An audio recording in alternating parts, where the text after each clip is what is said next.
Just the one change, Alexis McAllister back from a ban. He replaces Curtis Jones, who drops to the bench. Andy Robertson, who last weekend was sent off against Fulham at Anfield. Lots of people asking, why is he able to play today?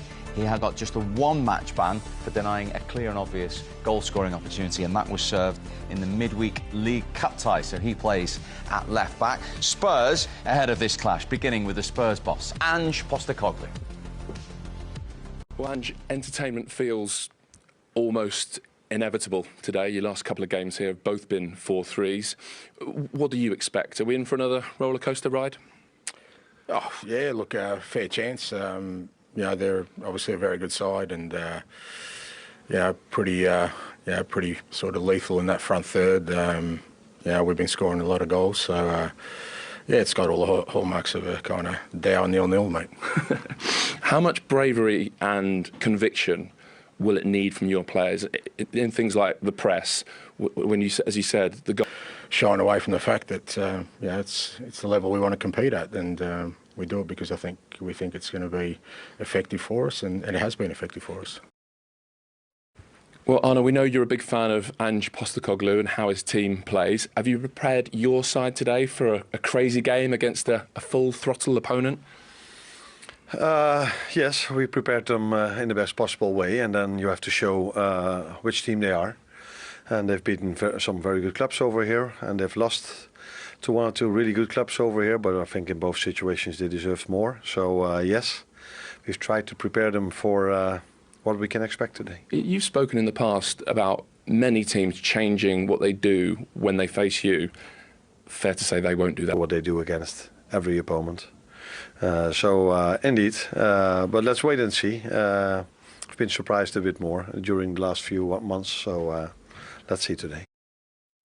Well, we're talking about Spurs, never been dull. 24 games in charge of Liverpool. They've scored in 23 of them under Arne Slot. They might not be the rock and roll of Jurgen Klopp, but they're still a huge threat going forward in a different way, aren't they? Yeah, that's how I see it, Steve. I see them now as, and it might not happen every game, but I just see them as not really conceding as many, not really scoring as many, but just a lot more control, a lot more possession, a lot less risk, liking control of the game, liking possession of the ball. They've still obviously got players that, but I just feel, it's all been toned down, but it probably saves the old heart rate for Liverpool fans, but a little bit more control, as I say. I really like what I'm hearing from him. I like what I'm seeing.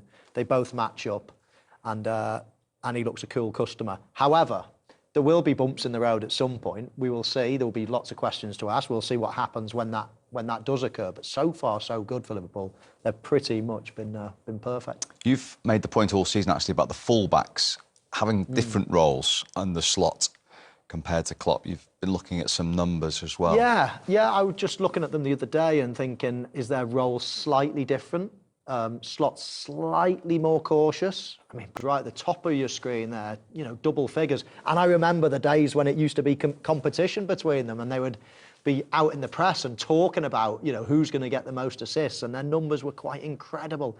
You're talking early to mid-20s between the both of them in assists in the season. So that's incredible numbers. Look what's happened this season, but just in general, it's slowed down in recent times. Now, that's a little bit natural. Andy Robertson's not possibly the force of old. It might be a position that in the next year or two, Arne Slot has to look at, bringing someone in, let's say. At the moment, he's still a top-class player. Trent Alexander-Arnold, on the other hand, is still in the peak of his powers, but will he be here next season? That's the big question there. So, from having two players a few years ago who were absolutely world beaters to now that of his, I wouldn't even call it rock and roll. I can't even find a word for it.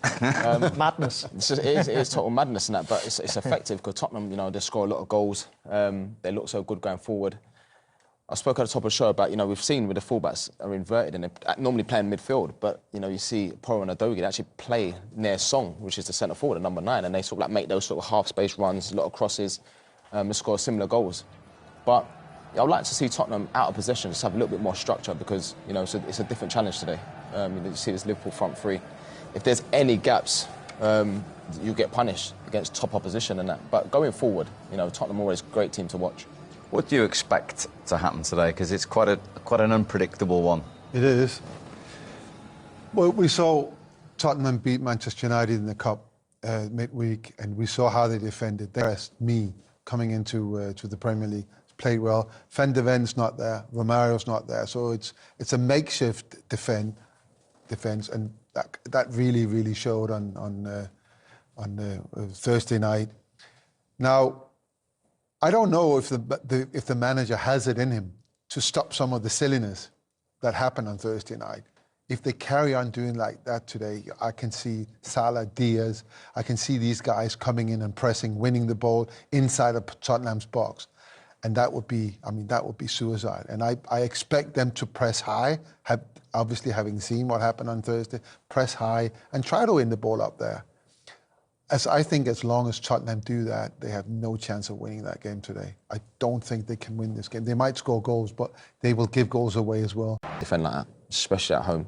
Just too easy to play against. You know, I think that Liverpool could have been more. I think that's the thing. You know, they scored 6 goals, could have been more. Yeah, it'd be interesting to hear what the manager says after.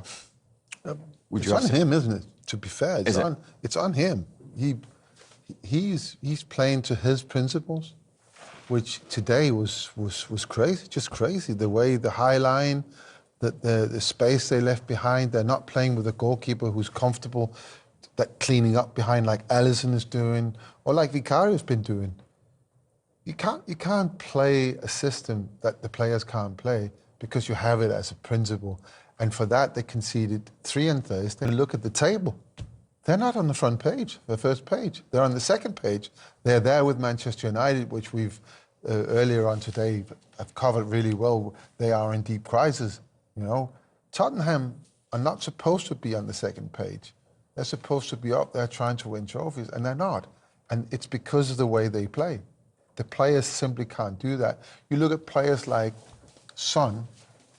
I mean, he's playing in a position he was very good at 2 years ago, but he's lost a little bit of pace. Still a fantastic, clever player, but he should be playing in a different position where he can use his cleverness, not where he's supposed to use pace that he hasn't got.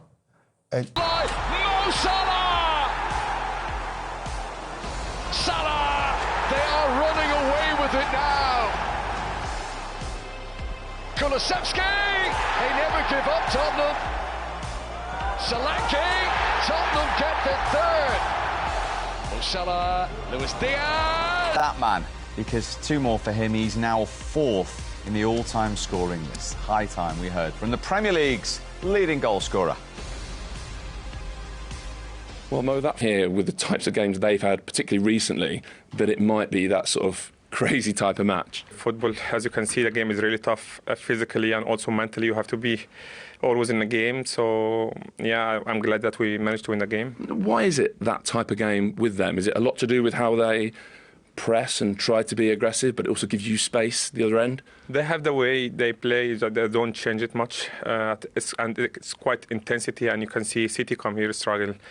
Some other team come here struggling, but I'm glad that we managed to win the game, because they really play a very intense game. Well, they do, but as you said, Liverpool knew that, they liked that, and they were prepared to go more than toe-to-toe with them today. Well, exactly that. You get a sense, I mean, Tottenham have, certainly in my time, were like that as well. They used to be quite an aggressive team. They didn't mind mixing it with you. They always backed themselves. I think, Peter, you had some great games with more of a cautious mode, and not really a mode that Tottenham fans have enjoyed too much. And now they've gone full circle. And now whoever they play, it's like a shootout. You know, there's never a dull game with Tottenham. And it suited Liverpool. They've simply got a better team, a well-oiled team that all know what they're doing. So, you know, having a shoot-off and Liverpool looking at that and thinking, do we need to tactically change? You'd say, no, let's play them at their own game. We're too good for them. And that's what they did. And basically the shootout went the way we thought. Lots and lots of goals, but most of them for Liverpool.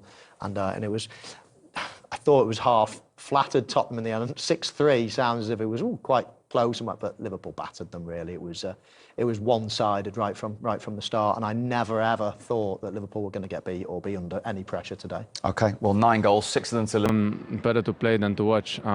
As I said before, it was really a good game for the fans who came to the stadium, saw 9 goals. But I think it was more happy for us because we took the 3 points.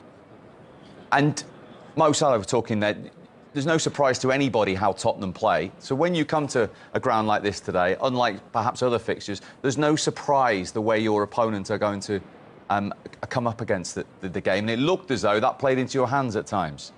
Yeah, it was our plan. We knew it, that they're going to defend high, and that's why we took, actually, without a number 9, Lucho was a number 10 next to me, and he was dropping more to get the balls, and if no one follows him, then he can turn.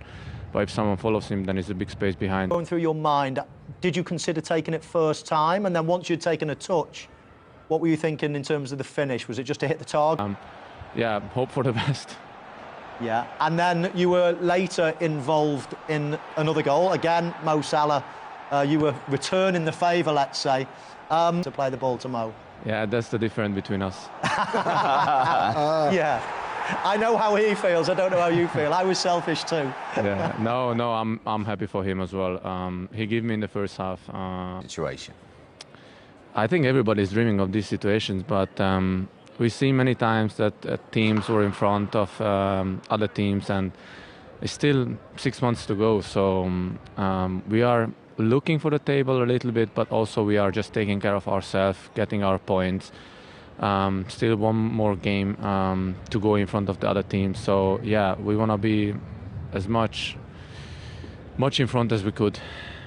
I know it's the same set of players, Dominic, but with the new manager tweaking things here and there, is it a surprise how quickly you've all taken it on board and the fantastic results in every competition that you've had? From the team, we are believing in him, and I think we need the whole squad, and that we showed it many times. Doesn't matter who plays, we give our best on the pitch, Champions League, Cups, and in the Premier League as well. That's why we are at the top of the table and top of the Champions League. Well, very well played today. We appreciate you joining us. Thank you very much indeed. Thank you. And he's one of the Liverpool goal scorers for you, live from the Tottenham Hotspur Stadium. That's the point, Peter, as well. When they play like they did today, they've got goals all over the pitch, haven't they? I think Liverpool, in the last couple of years, they've had goals from everywhere, really, and that's been the strength of the team. It would be interesting to hear exactly what it is, the difference from last year to this year is, because they kind of look more solid. Yeah. They're still scoring the goals, they're still coming up with the chances like they did last season, but they kind of look a lot more solid. And we are at Christmas now, they're top of the league, they're in the semi-final of the League Cup, they're top of the league of the Champions League. I mean, that's brilliant, absolutely fantastic. And now you're looking at it, you're thinking, yeah, this might just be that year, where they can go and win all the big things. But when you look at the playing material, you think, well, it's not really like what Man City had in the last and still have, of course.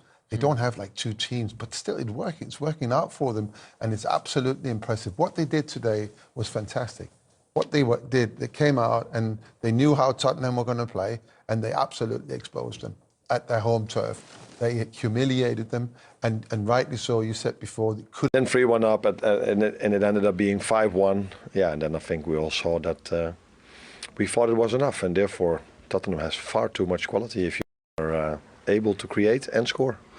I know in your preparations, because you said beforehand, you've watched a lot of their games against the best sides and the biggest clubs, so you'll know no one else has done that to them. How did you do it? Yeah, I think I said similar things before the game, that that in the games they've lost here against the bigger teams, that they were always very close to a result and maybe deserved something more than they got.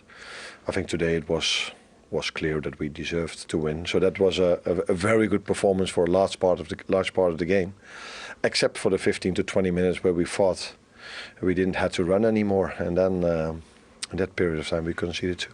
Yeah, has that really annoyed you? Has it taken the... And that if we're on top of our game, it's very, very difficult for every team to play against us. But that is our strength. It's not only the quality, and that maybe is useful this 15 minutes, because the same players with the same quality, they don't run the same anymore, and then we can concede two. But yeah, you can say this so many times. Unfortunately, it didn't hurt us today, but in other moments it could. So, I mean, you're a big fan of Ange Postecoglou and what they do. But in terms of your plan beforehand and how it was then executed, where were the opportunities for you today? Where was the space? I think against every team there is an opportunity because if they press 9 and 10, you have 3v2 in midfield. If they go 7, 9, 11, you have to bring maybe a defender in the midfield to have an overload. If they go man for man, which they did with the third goal, then maybe if you win a duel, there's only one player necessary to outplay someone and you have an extra man. So it doesn't matter which. And I think that's also what you saw today, because they have a lot of quality players. They have a very good idea about football. If you give them a bit of space, they can hurt you so much. And I'm not a fan in that sense of the word of Ainge, but I like his playing style. I like what he does, and I'm not one of the guys or one of the people that think he deserves criticism for what he does, because he's at a club where normally every club has a chance to win something, but they don't win that much in the last 15 to 20 years here. But what he does do is always enjoying the fans. Maybe not today, but in general he does. I know these questions about Mo Salah and Trent, Virgil as well, always sound a bit loaded, but it was particularly with the first. Of the best players in the world, or close to that, otherwise you don't play for such a big club. So that's clear. They were outstanding today, especially if you look at most numbers, 2 goals, 2 assists. It wasn't that every other ball he touched was as brilliant as the 2 goals and the 2 assists, but he played a very good game if you come up with 2 goals, 2 assists. And with Trent, okay, the focus might again be on the great cross he gave and with the first goal and some other moments, but I think playing against Son is not always easy because he's a threat, and he defended him for almost the whole game very, very, very well. Since you first walked in, has he really upped that part of his game, Trent, the defensive side? Yeah, I think he increased a bit, but there are still moments where I think he can do better. So I said it, I think, before. You're getting towards that halfway point where you said it makes a bit more sense to look at the league table. Yeah, it tells you, it shows you that we have a very good team, of course. Still, three games to go for us, we're halfway. But if you can go here and play the game we did, then we are definitely a hard team and a difficult team to beat, and that's what we've shown till now. But yeah, this game also showed that you can lose your momentum in 10 to 15 minutes, let alone if you go for maybe 2 or 3 games with that intensity that we had in that 10 or 15 minutes. So if it was easy to win the league, everybody would do it, and it isn't, because you have to be on top of your game every second that you play in the Premier League, and yeah, a long way to go. Thanks,